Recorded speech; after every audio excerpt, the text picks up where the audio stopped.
Welcome to the EY India Insights podcast. I'm your host, Tarang Kapoor, and today we embark on a journey to unravel the intricate economic tapestry of India's macro fiscal landscape. In this episode, we deep dive into reasons for India's robust second quarter real GDP growth at 7.6%, showcasing the nation's ability to remain a global growth leader, not just in the current year but in the medium term as well. To facilitate this discussion further, we are joined by Dr. D.K. Srivastava, a distinguished economist, honorary professor, Madras School of Economics, and EY India's chief policy advisor. We welcome you, sir, to this podcast. Together, we dissect the growth numbers to identify factors driving India's growth as well as any challenges that the policymakers should look out for. Let's kick off by understanding the driving forces behind India's strong economic growth. Dr. Srivastava, could you please elaborate the factors that have propelled the impressive growth of 7.6%, well above the RBI second quarter estimate? Can you also let us know your assessment of growth for this year as a whole? Thank you so much for having me, Tarang. You are most welcome, sir. Well, we were all pleasantly surprised by this quarter's growth number. As you know, the RBI estimate was much lower than the actual estimate that we got at 7.6%. If we bring it together with the first quarter growth of 7.8%, then we have a first half growth of 7.7%. This augurs well for the overall annual growth expectation for all of us. In fact, the RBI has estimated it at 6.5%.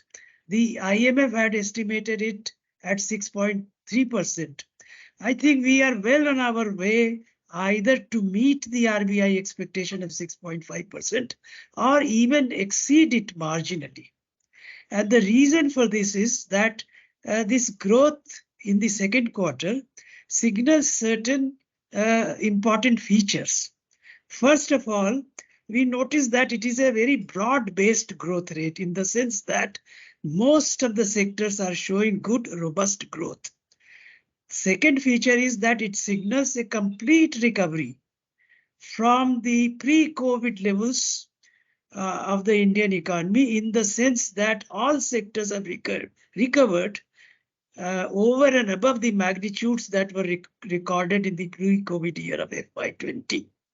And the third good feature is that we have achieved this in spite of a very adverse global set of circumstances. And therefore, this is driven almost entirely by domestic demand.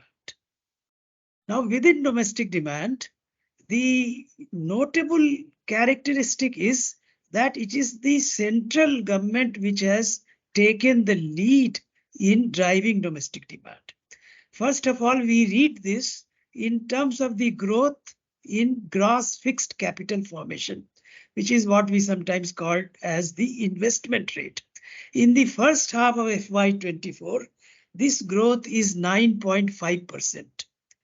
And in fact, centre's capital expenditure growth is at 43.1% in the first half of this year. That means that the center has had budgeted a high growth and most of that expenditure has been front-loaded in the first 2 quarters of the fiscal year. Also, although not present in the central figures, but we have noted indirectly that the state governments have also been rather positive in terms of supporting capital expenditure of the central government. As a result, there have been certain crowding in factors that have kicked in. And it is as a result of that that we will find that, that the sectoral growth rates have picked up because the central government has generated demand which has spread out to the other sectors. Thank you, sir, for your lucid and thoughtful insights. Now, moving on to sectoral dynamics, I have two questions. First, which segments have performed relatively better? And second, what does this imply for employment prospects? Well, Tarang, some of the important sectors which have done rather well, and if we consider the first half as a whole, that is to say the first and the second quarters considered together, and we notice that manufacturing has grown by 9.3%, construction at 10.5%, and financial real estate and professional services at 9%. These are high growth sectors, and these carry a good weight in the construction of the output of the economy, that is gross value added. But in addition, some of the service sectors have also signaled very positive recovery. I would particularly mention two. One is public administration, defense, and other services. And this is the sector where central and state government expenditures, particularly on capital expenditures, get recorded. This sector has shown a growth of 7.7%.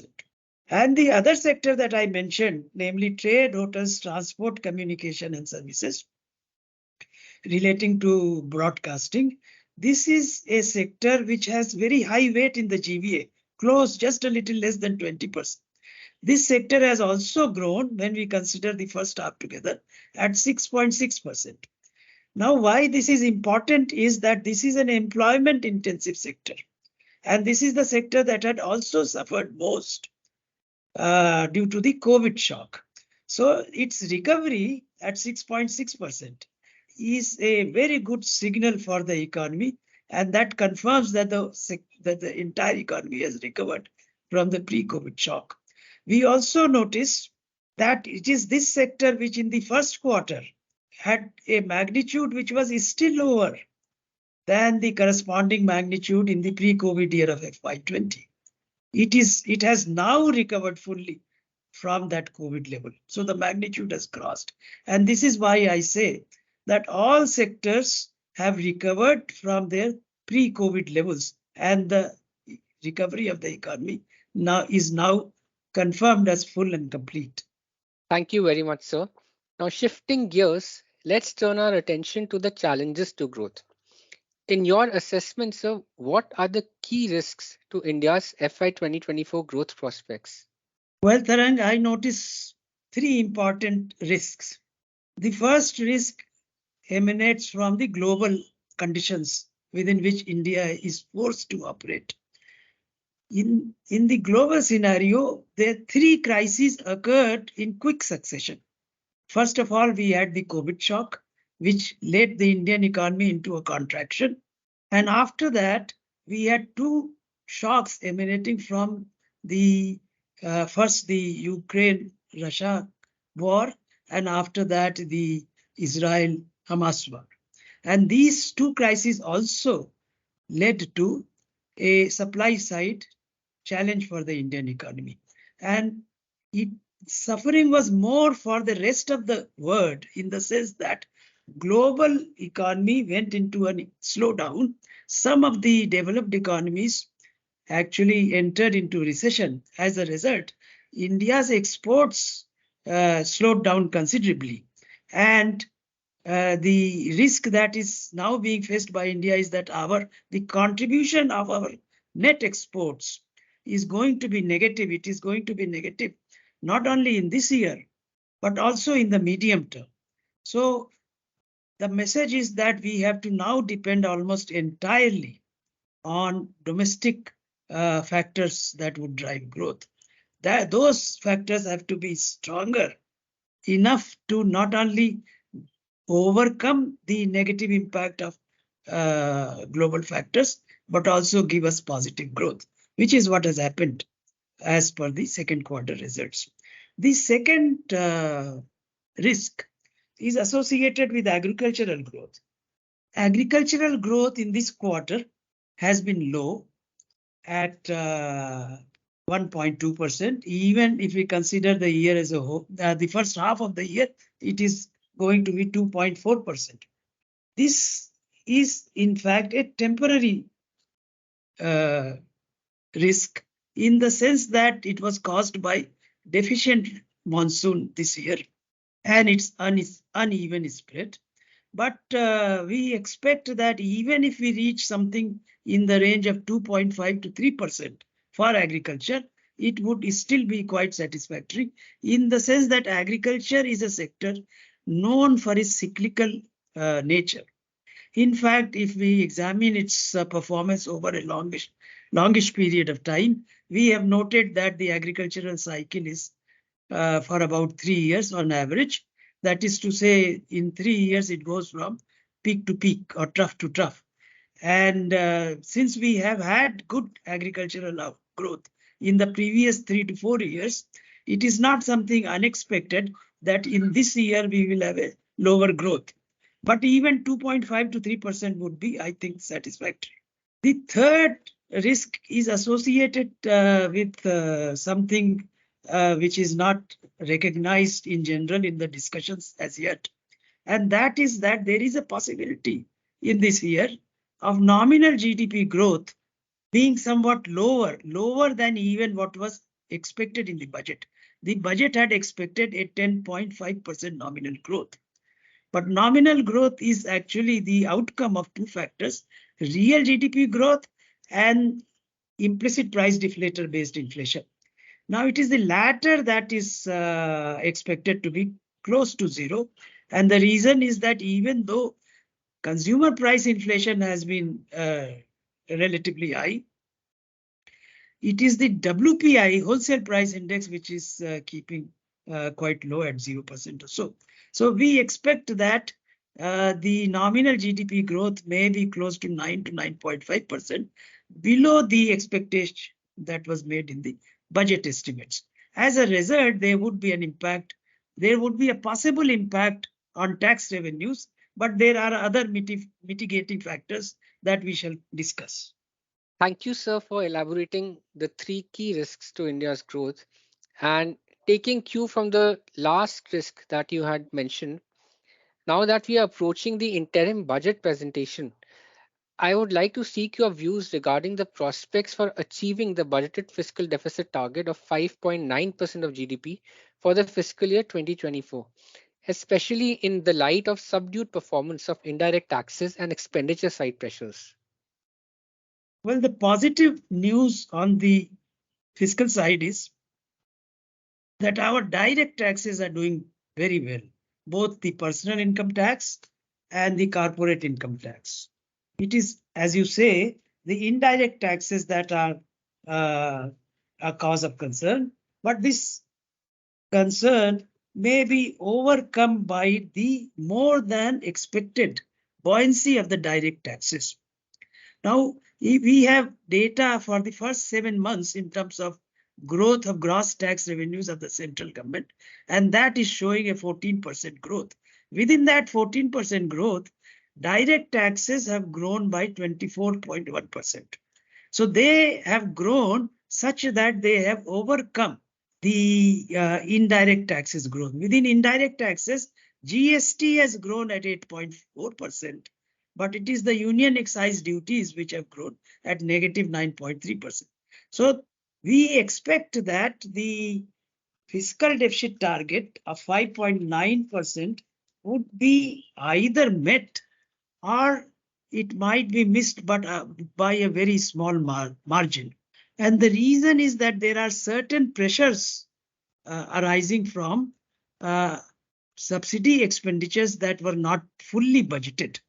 And we expect that there may be some impact of some of the recent schemes that have been announced by the government of India, such as the extension of the free food grain scheme and the extra costs that are now being met in the rural employment guarantee scheme. Apart from that, the LPG subsidies and fertilizer subsidies may also cost something extra. Together, we consider the impact of all of this at about 85,000 crores in addition to what was budgeted. Now, this may have to be overcome by the extra buoyancy of the direct taxes. There may be some revenue side restructuring that may give us scope for adjustment. Our overall assessment is that in spite of these pressures, we may be able to either meet the fiscal deficit target or miss it by a small margin.